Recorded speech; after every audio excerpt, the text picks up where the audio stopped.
الحمد لله نحمده ونستعينه ونستغفره ونؤمن به ونتوكل عليه ونعوذ بالله من شرور أنفسنا ومن سيئات أعمالنا من يهده الله فلا مضل له ومن يضلله فلا هادي له ونشهد أن لا إله إلا الله وحده لا شريك له ونشهد أن سيدنا ومولانا محمدًا عبده ورسوله أما بعد فأعوذ بالله من الشيطان الرجيم بسم الله الرحمن الرحيم محمد رسول الله والذين معه أشداء على الكفار رحماء بينهم تراهم ركعا سجدا يبتغون فضلا من الله ورضوانا صدق الله العظيم.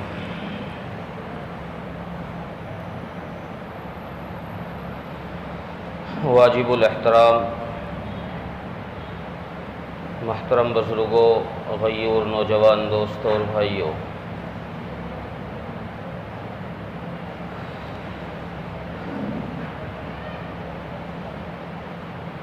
پچھلے کئی ہفتوں سے سیرت نبوی پر بیان چل رہا تھا کہ آپ صلی اللہ علیہ وسلم کی سیرت ایک ایسا پہلو ہے شریعت کا کہ انسان ساری زندگی اس کو بیان کرے تو زندگی ختم ہو جائے گی، آپ کی سیرت کا اتمام نہیں ہوگا۔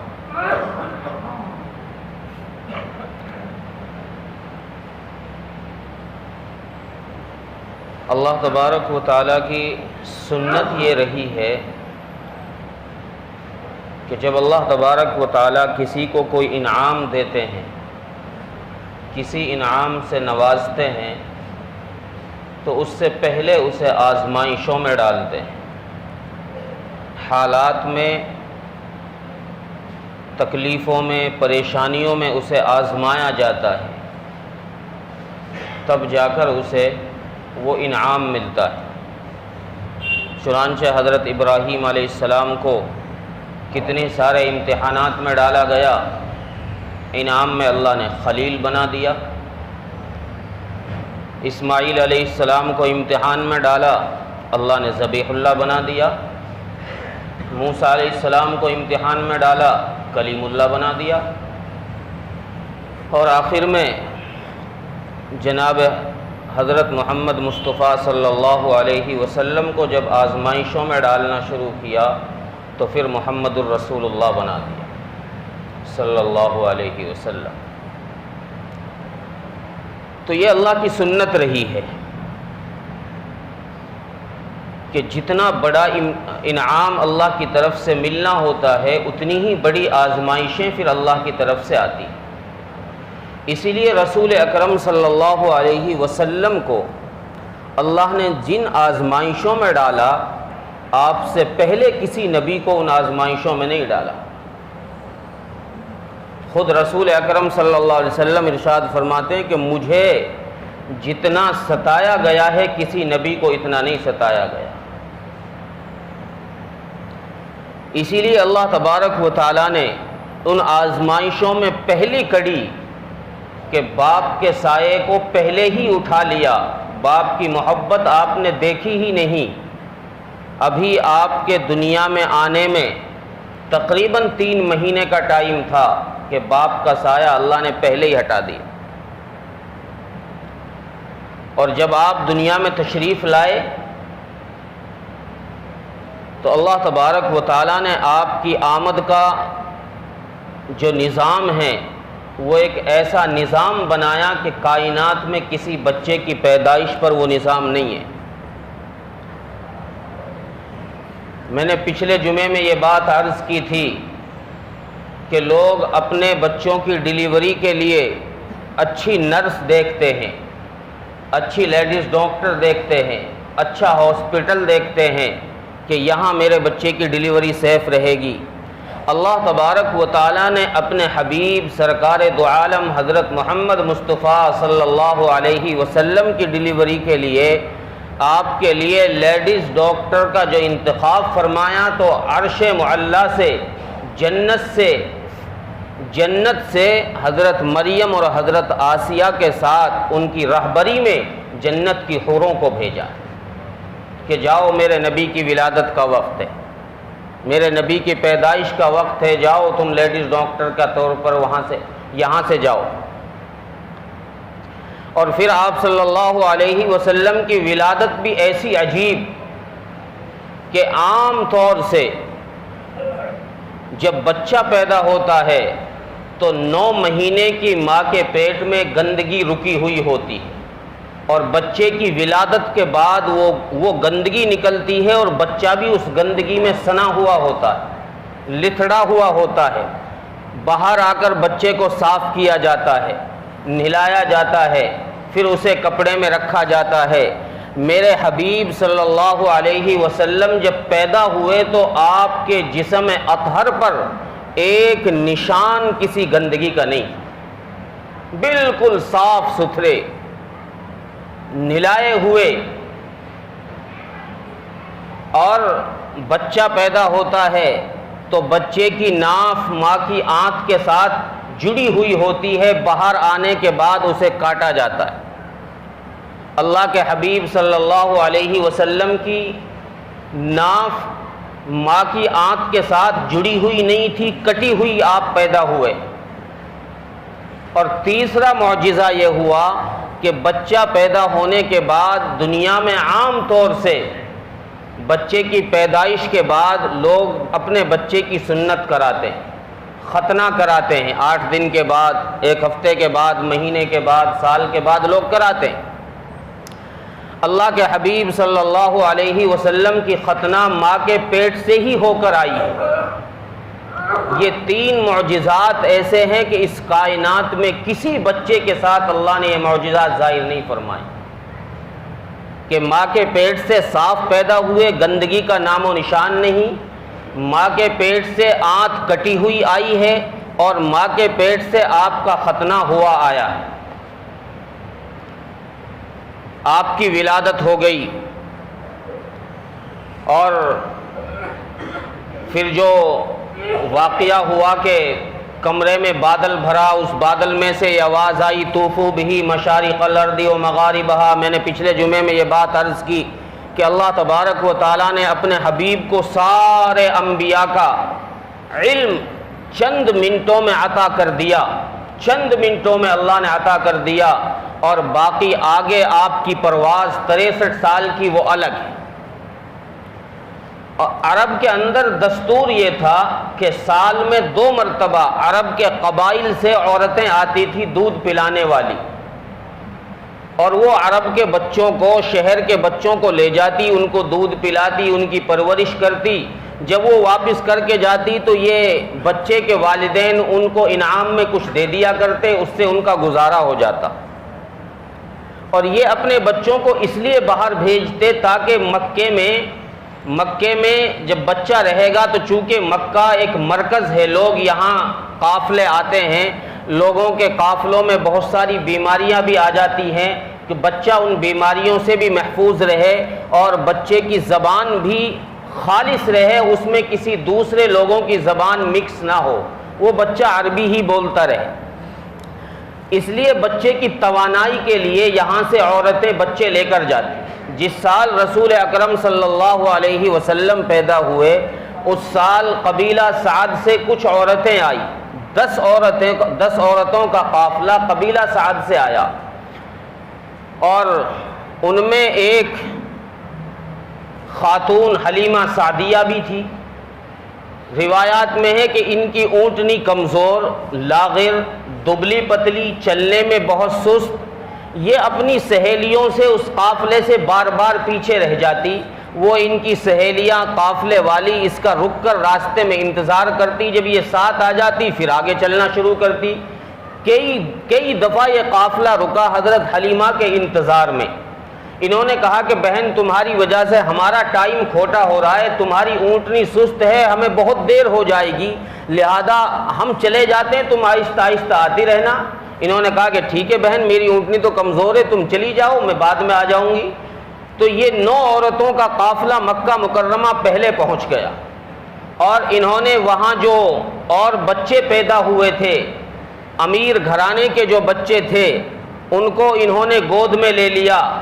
روایات میں ہیں کہ یہ عورتیں بھی رسول اکرم صلی اللہ علیہ وسلم کے گھر پر گئی، لیکن یہ دیکھا کہ بچہ یتیم ہے، کیا ملے گا ہمیں جب باپ کا سایہ ہی نہیں ہے، تو چھوڑ کر آگے چلی گئی اور بچوں کو گود لے لیا۔ حضرت حلیمہ بعد میں پہنچی، حضرت حلیمہ کو اور کوئی بچہ نہ ملا۔ حضرت حلیمہ نے مکے میں چکر لگایا، دیکھا کوئی بچہ نہیں ہے سوائے اس یتیم کے۔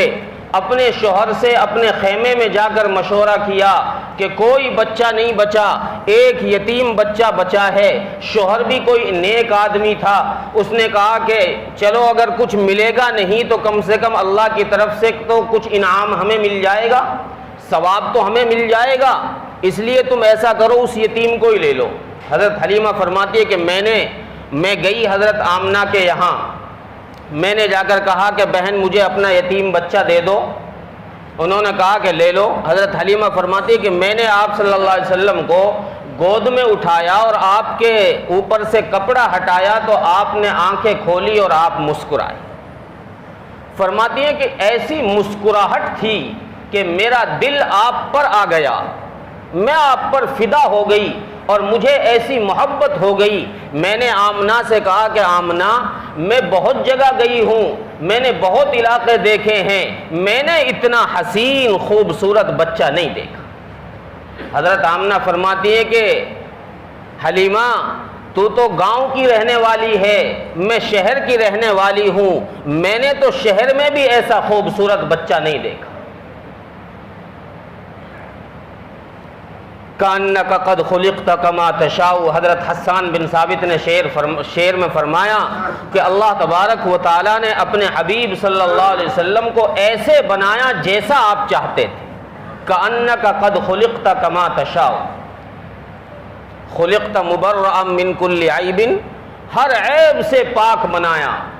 کَأَنَّكَ قَدْ خُلِقْتَ كَمَا تَشَاءُ، جیسا آپ چاہتے تھے ویسا آپ کو بنایا گیا۔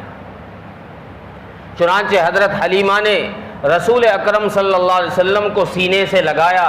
حضرت حلیمہ فرماتی ہے کہ میرا دودھ اس سے پہلے خشک ہوا تھا، میرے سینے میں دودھ نہیں تھا، ایک بچہ اور میرے پاس پہلے سے موجود تھا، میں اس بچے کا پیٹ نہیں بھر پاتی تھی، وہ رات بھر رویا کرتا تھا، اور ہماری اونٹنی کمزور تھی جس کی وجہ سے ہمیں بھی دودھ نہیں ملتا تھا، ہم بھوکے سویا کرتے تھے، ساری رات بھوک کی وجہ سے بے چین رہا کرتے تھے۔ فرماتی ہے کہ میں نے جو ہی آپ کو سینے سے لگایا تو میری چھاتیاں دودھ سے بھر گئی، میں نے آپ کو دائیں طرف سے دودھ پلایا، آپ نے خوب پیا، سیر ہو کر پیا۔ جب میں نے آپ کو دوسری طرف بائیں طرف لگایا چھاتی کے تو آپ نے اپنا منہ ہٹا لیا۔ گویا امت کو شروع سے یہ پیغام دیا، عدل کا پیغام دیا کہ ایک حصہ چھاتی کا، ایک طرف کا حصہ یہ میرا حق ہے اور دوسری طرف کی چھاتی کا حصہ میرے بھائی کا حق ہے۔ اس لیے آپ صلی اللہ علیہ وسلم نے دوسری طرف منہ نہیں لگایا، ایک طرف سے دودھ پیا۔ حضرت حلیمہ خیمے میں لے کر آئی اور خیمے میں شام کے ٹائم اپنے شوہر سے کہا، حارث سے کہا کہ ذرا دیکھو دودھ، اونٹنی میں کچھ ذرا دودھ نکل آئے تو ہم بھی پی لے، کچھ پیٹ بھر جائے۔ حضرت حارث فرماتے ہیں کہ ہماری اونٹنی لاغر کمزور تو تھی، دودھ تو اس کے کچھ تھا نہیں، میں نے پھر بھی دیکھا جا کر دیکھوں کچھ تھوڑا بہت تو نکلے گا، ایک آدھ گھونٹ نکل آئے کہ ہمارے پیٹ میں چلا جائے۔ میں جو ہی گیا اور میں نے اندھیرے میں اونٹنی کے تھنوں کو ہاتھ لگایا، کہتے ہیں کہ میری اونٹنی کے تھن دودھ سے ایسے بھر کر لٹکے ہوئے تھے جیسے بوتل بھری ہوئی ہوتی، اور میں نے اس سے دودھ نکالا، میرے گھر میں جتنے برتن تھے میں نے سارے برتن بھر لیے، خوب سیر ہو کر پیا۔ میں نے کہا حلیمہ ہماری قسمت بدل گئی، ہمارے دن جاگ گئے ہیں۔ حضرت حلیمہ فرماتی ہیں کہ اس سے پہلے یہ ہماری پہلی رات تھی کہ ہم پیٹ بھر کر اور آرام کے ساتھ سوئے ہیں، ورنہ اس سے پہلے ہم بھوک کی وجہ سے ساری رات سو بھی نہیں پاتے تھے۔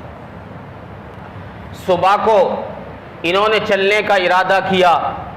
روایات میں ہے کہ حلیمہ کے شوہر اونٹنی پر آگے بیٹھے اور حضرت حلیمہ رسول اکرم صلی اللہ علیہ وسلم کو گودھی میں لے کر پیچھے بیٹھی اور اونٹنی کو کھڑا کرنا چاہا، لیکن اونٹنی کھڑی نہیں ہوئی۔ حارث نے بہت زور لگایا، یہ اونٹنی سے اترے تو اونٹنی فوراً کھڑی ہو گئی۔ انہوں نے پھر اونٹنی کو نیچے بٹھایا، یہ اوپر بیٹھے، اونٹنی کو کھڑا کرنا چاہا، اونٹنی کھڑی نہیں ہوئی۔ یہ پھر نیچے اترے، انہوں نے کہا کہ لگتا یہ ہے کہ یہ اس بچے کی وجہ سے کہ ہم نے اس بچے کو پیچھے بٹھایا ہے، اللہ تبارک و تعالیٰ کو اس کا مقام دکھانا ہے کہ یہ بچہ عام بچہ نہیں ہے، اس کا مقام بہت بلند ہے۔ خدا جس کے بارے میں قرآن میں کہتا ہے وَرَفَعْنَا لَكَ ذِكْرَكَ، نبی جی ہم نے آپ کے نام کو بہت بلند کر دیا۔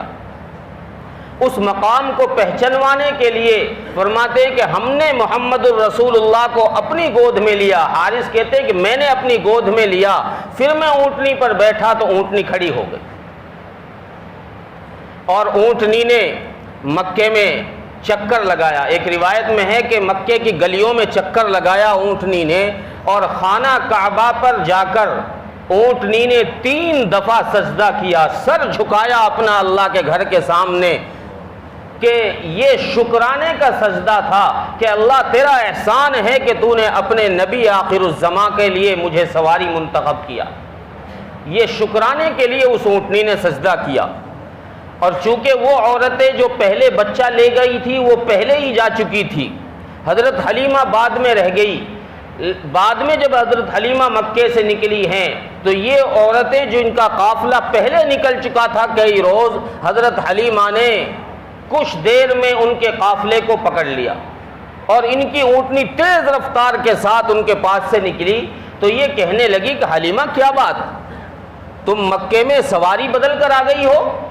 جب ہم گھر سے آئے تھے تو تمہاری اونٹنی کمزور لاگر تھی، ہم تمہارا ساتھ دینے کے لیے رکا کرتے تھے منزلوں پر، لیکن اب کیا بات ہے کہ تم ہم سے بعد میں چلی ہو، تمہاری اونٹنی اتنی تیز رفتار، کیا تم سواری بدل کر آئی ہو؟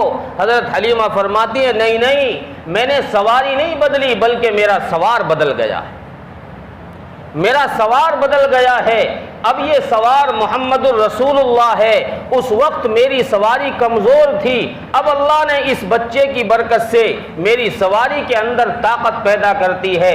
چنانچہ حضرت حلیمہ ان سے پہلے اپنے قبیلہ سعد کے اندر پہنچی، اور روایات میں ہے کہ قبیلہ سعد کے اندر قحط کا سلسلہ تھا، وہاں پر قحط پڑا ہوا تھا، لوگوں کے جانوروں کا پیٹ نہیں بھر رہا تھا، زمین سے فصلیں نہیں اگ رہی تھی، بارشیں بند تھی، اور جانوروں کے تھنوں میں دودھ نہیں تھا۔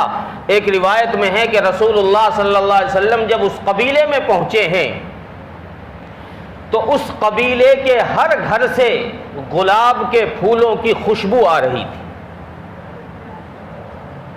حضرت حلیمہ رسول اکرم صلی اللہ علیہ وسلم کو لے کر وہاں پہنچی تو حضرت حلیمہ کے پہنچنے پر آپ کی برکتیں وہاں ظاہر ہو گئی، اور حضرت حلیمہ کی بکریوں میں اللہ تبارک و تعالیٰ نے جو قحط کی وجہ سے پہلے کمزور ہو رہی تھی، دودھ نہیں تھا، اب وہ آپ کی برکت سے دودھ ان کے تھنوں میں بھر گیا، اور وہ جنگل جاتی تو سیر ہو کر آتی، اور حضرت حلیمہ کے ساتھ چونکہ ان کا ایک بچہ اور بھی تھا جو دودھ پیا کرتا تھا، اور حضرت حلیمہ کی ایک بڑی بیٹی شیمہ جس کا نام ہے وہ بکریوں کو چرانا جایا کرتی تھی۔ آپ صلی اللہ علیہ وسلم کا بچپنا حضرت حلیمہ کے یہاں قبیلہ سعد کے اندر اس طریقے سے گزرا کہ آپ اپنے بہن بھائیوں کے ساتھ آیا جایا کرتے تھے۔ ایک روز حضرت حلیمہ کی بڑی بیٹی شیمہ جو ہے وہ رسول اکرم صلی اللہ علیہ وسلم کو بکریوں پر لے کر گئی کہ میرے ساتھ ان کو بھیجو۔ اپنی ماں سے ضد کی کہ اماں میرے ساتھ میرے بھائی کو بھیج دو محمد کو صلی اللہ علیہ وسلم۔ لے کر گئی، کہتی ہیں کہ میں اپنے بھائی کو لے کر گئی تو میں ایک درخت کے نیچے بیٹھ گئی اپنے بھائی کو گودھی میں لے کر، اور میں نے بکریوں کو چھوڑ دیا، میری بکریوں نے جلدی جلدی گھاس کھایا اور وہ اسی درخت کے نیچے آ کر بیٹھ گئی جہاں میں بیٹھی ہوئی تھی۔ کہتی ہیں کہ میں اپنے بھائی کو گودھی میں لے کر آپ اپنے بھائی کا چہرہ دیکھ رہی تھی، میری بکریاں بھی وہیں آ کر بیٹھ گئی اور وہ بھی میرے بھائی کا چہرہ دیکھنے لگ گئی۔ یہ اللہ کے رسول کی وہاں برکت۔ کچھ یہودیوں نے وہاں آپ کا مشاہدہ کیا، انہوں نے آپ کے ساتھ کچھ غلط کرنے کا سوچا، اور پھر آپ کا وہاں آپریشن بھی ہوا جو فرشتوں کے ذریعے سے آپ کے دل کو دھویا گیا۔ یہ واقعات بھی ہے، یہ انشاءاللہ آئندہ ہفتے میں۔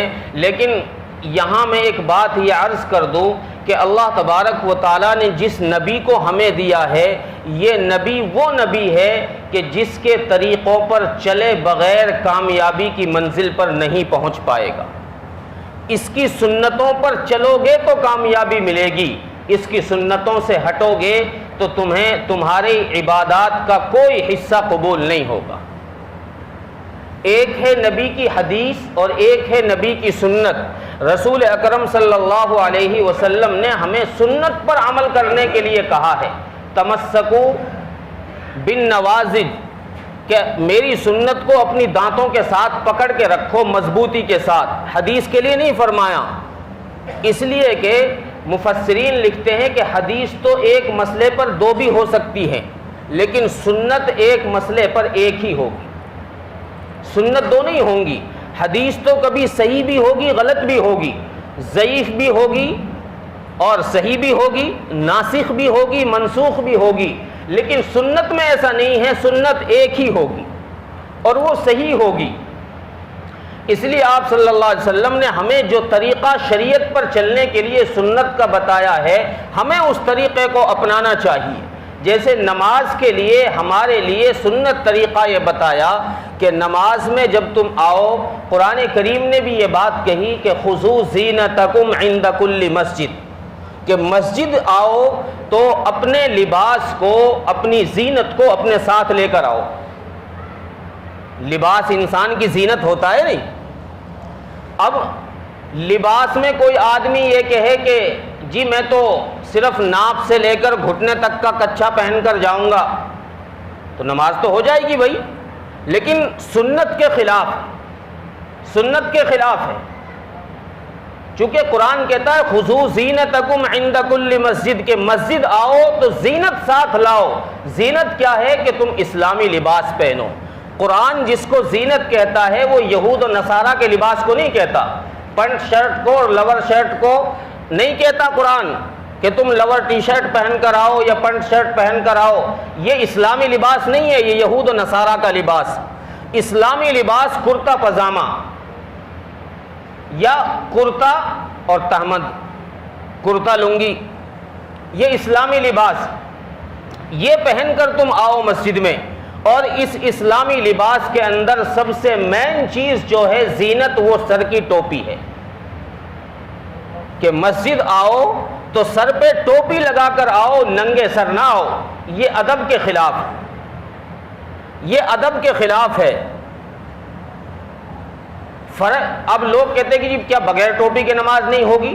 بھائی میں کہہ رہا ہوں کہ بغیر ٹوپی کے کیا، تم کرتا بھی نکال دو نماز تو تب بھی ہو جائے گی، بنیان بھی نکال دو نماز تب بھی ہو جائے گی، صرف ستر ڈھک لو نماز تو ہو جائے گی۔ نماز ہونے نہ ہونے کا مسئلہ نہیں ہے، مسئلہ یہ ہے کہ شریعت میں سنت طریقہ کیا ہے، نماز کا صحیح طریقہ کیا ہے شریعت کی نگاہ میں۔ صحیح طریقہ یہ ہے کہ پورا لباس ہو، لباس کے ساتھ سر پہ ٹوپی ہو، اور تم ادب کے ساتھ مسجد میں آؤ۔ اور یہ ٹوپی کا حکم امام بخاری رحمۃ اللہ علیہ نے حضرت حسن بصری رحمۃ اللہ علیہ کا ایک قول نقل کیا ہے۔ سنو بخاری سے میں بات بتاؤں آپ کو۔ امام بخاری رحمۃ اللہ علیہ حضرت حسن بصری کا قول نقل کرتے ہیں۔ کیا نقل کرتے ہیں کہ حضرت حسن بصری فرماتے کہ میں نے صحابہ کو دیکھا کہ صحابہ اپنے سر پر ٹوپی یا پگڑی رکھ کر نماز پڑھتے تھے، ننگے سر نماز نہیں پڑھتے تھے۔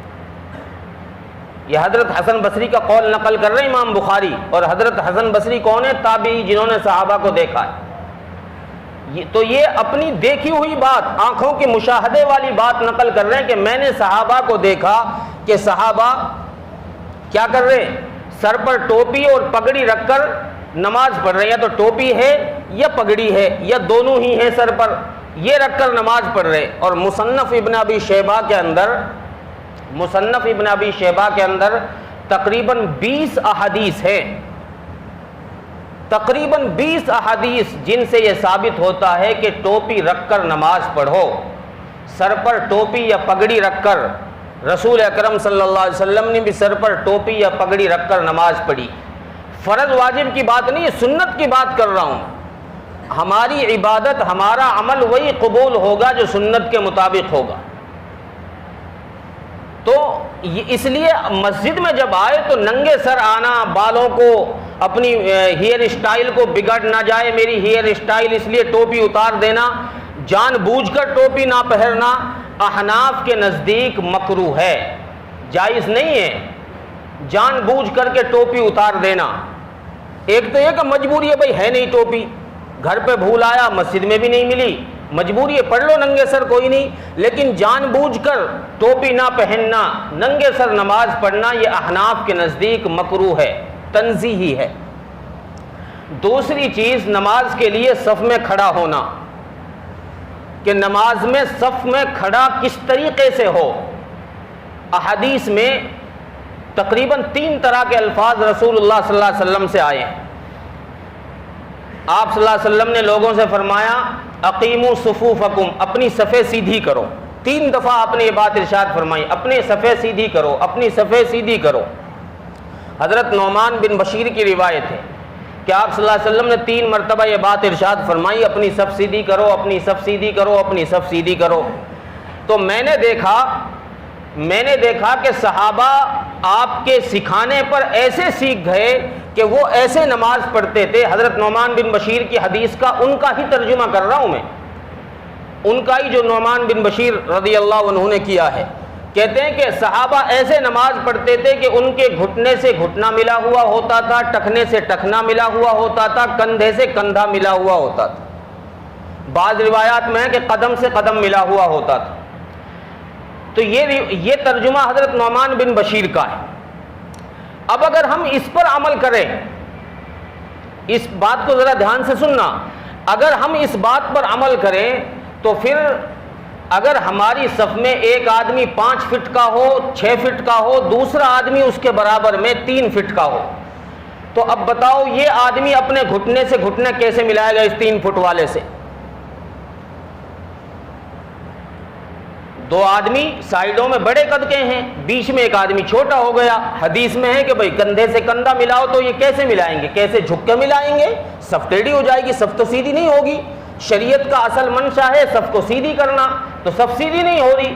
اس لیے امام ابو حنیفہ رحمۃ اللہ علیہ نے ساری احادیث کو سامنے رکھ کر ترجمہ یہ کیا ہے کہ میرے نبی فرما رہے ہیں کہ گھٹنے کے گھٹنا سیدھ میں ہو، برابر میں ہو، ملا ہوا کوئی ضروری نہیں ہے. اگر تم ملاؤ گے تو پیر ٹیڑھے کرنے پڑیں گے، صف سیدھی نہیں ہوگی. ورنہ کھڑے ہو کے دیکھ لو 3-4 لڑکے یہاں پہ، اگر تم گھٹنے سے گھٹنا ملاؤ گے، کندھے سے کندھا ملاؤ گے تو 10-15 لوگوں تک جاتے جاتے صف ایک طرف کو گر جائے گی، صف نہیں کھڑی ہوگی سیدھی. سیدھی کھڑی ہونے کے لیے امام ابو حنیفہ رحمۃ اللہ علیہ نے ترجمہ یہ کیا ہے حدیث کا کہ نبی کے منشا یہ ہے کہ تمہاری صف سیدھی ہو. اور ایک روایت میں ہے کہ آپ نے صفوں کو اس طرح سیدھا کیا کہ جیسے تیر کو لکڑی پر رکھ کر سیدھا کیا جاتا ہے، کہ صحابہ کی صفیں ایسی سیدھی ہوا کرتی تھی کہ ان کے سینوں پر آپ تیر رکھ دیتے تو تیر بالکل سیدھی صف ہوتی تھی، تیر بھی سیدھا ہو جاتا اگر ٹیڑھا ہوا ہوتا.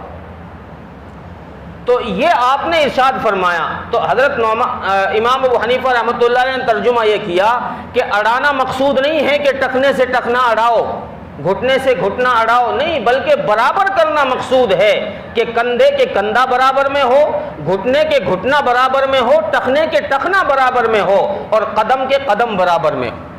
اگر یہ طریقہ ہوگا تو سب سیدھی ہوگی. اسی حدیث سے ان لوگوں کو مغالطہ لگائے جو انگلیاں دابتے ہیں اور یوں ٹانگیں چوڑا دیتے ہیں، اس نعمان بن بشیر والی حدیث سے ان کو مغالطہ لگ گیا. تو اس لیے سنت یہ ہے کہ صف سیدھی کر کے نماز پڑھی جائے. حدیث دیکھ کر اس پر عمل کرنا یہ صحیح بات نہیں. حدیث میں تو یہ بھی ہے کہ آپ صلی اللہ علیہ وسلم نے کوڑی پر ایک جگہ آپ تشریف لے گئے کسی جگہ پر, وہاں پر کوڑی تھی, آپ نے اس کوڑے کے ڈھیر پر کھڑے ہو کر پیشاب کیا. اب بتاؤ کون اس کو کھڑے ہو کر پیشاب کرنے کو سنت کہتا ہے؟ کون کرے گا؟ حدیث میں ہے, کرو عمل, کون کرے گا اس پر؟ تو ہر حدیث عمل کرنے کے لیے نہیں ہے, ہر سنت عمل کرنے کے لیے ہے. سنت سے جو ثابت ہو رہا ہے اس پر عمل کرو. تو اس لیے بعض نوجوانوں کا حال یہ دیکھا جا رہا ہے کہ وہ کم علمی کی بنیاد پر یوٹیوبر کا شکار ہو کر وہ اسلام سے دور ہوتے جا رہے ہیں. قرآن نے کہا نا الذی یوسوس فی صدور الناس من الجنۃ والناس, کہ خناس جو انسان کے دل و دماغ میں وسوسے ڈال دیتے ہیں, یہ جناتوں میں سے ہی نہیں ہوتے, یہ انسانوں میں سے بھی ہوتے ہیں. ایسے خناس انسانوں میں سے بھی ہوتے ہیں جو دماغ کے اندر وسوسے ڈال دیتے ہیں. تو ایسے وسوسوں سے بچا جائے اور اپنے ایمان اور عقائد کی حفاظت کرتے ہوئے صحیح اسلام پر عمل کرنے کی کوشش کی جائے. احناف سے زیادہ سٹیک مسلک کوئی اور مسلک نہیں. حالانکہ غلط اور بھی نہیں ہے, میں نہیں کہہ رہا کہ شوافے کا غلط ہے یا حنابلہ کا غلط ہے یا مالکیوں غلط نہیں ہے, صحیح ہے وہ بھی, لیکن سب سے زیادہ صحیح مسلک حدیث اور قرآن کے مطابق اگر کوئی ہے تو وہ علماء دیوبند احناف کا مسلک ہے. اس لیے اس پر عمل کیا جائے اطمینان کے ساتھ. اللہ تبارک و تعالی عمل کی توفیق عطا فرمائے. وآخر دعوانا الحمدللہ رب